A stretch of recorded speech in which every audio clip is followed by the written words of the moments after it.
47 Eyewitness News at 11 in high definition. For millions of years, volcanoes along the Sierra Nevada shaped California's mountains and valleys into the familiar landscapes that we know today. And although scientists are certain that these volcanoes in our own backyard will erupt again, the question is, how soon? In tonight's Eyewitness News special report, meteorologist Justin Sacher shows us how the next eruption could be closer than we think.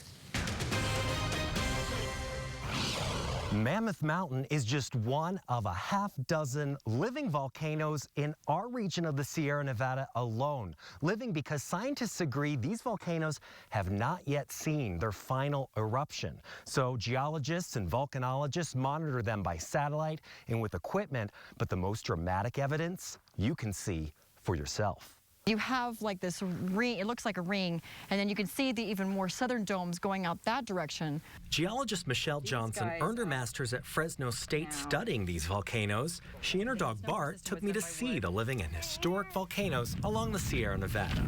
These erupted between 1350 and 1385 AD. Water hit the magma deep within the surface, and it made it steam and erupt these phreatic craters. Volcanoes near the Sierra Nevada are also known to be some of the most explosive. This one was a level 8. The Long Valley caldera was an ancient volcano, but the whole cone you recognize as a volcano blew off in a super volcanic explosion that rained rock and debris halfway across the U.S. Basically, the magma chamber just went like that. Joints began to form. Here at the bottom, you can see that the rock is very solid, versus at the top, climbers wouldn't want to climb that.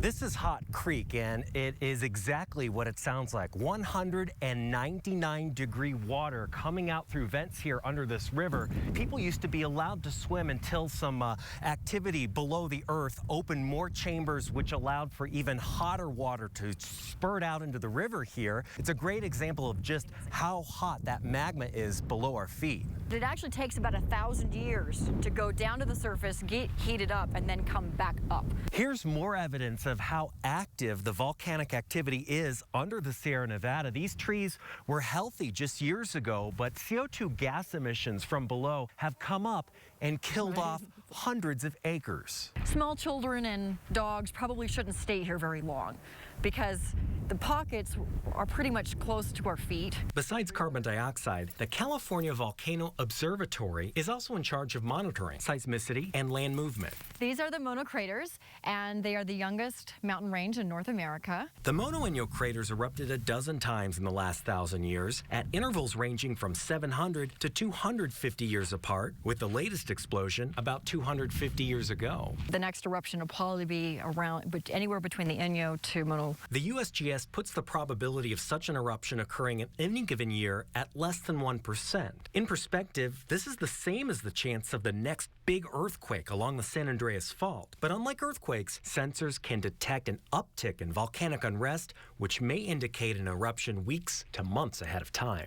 To see the data observed by scientific instruments in real time and get updates, you can visit the California Volcano Observatory's website. I put a link on our website, yourcentralvalley.com. Justin Sacher, CBS 47 Eyewitness News. And if you're interested in visiting these areas, Justin and Michelle made a special field guide with maps, photos, and information.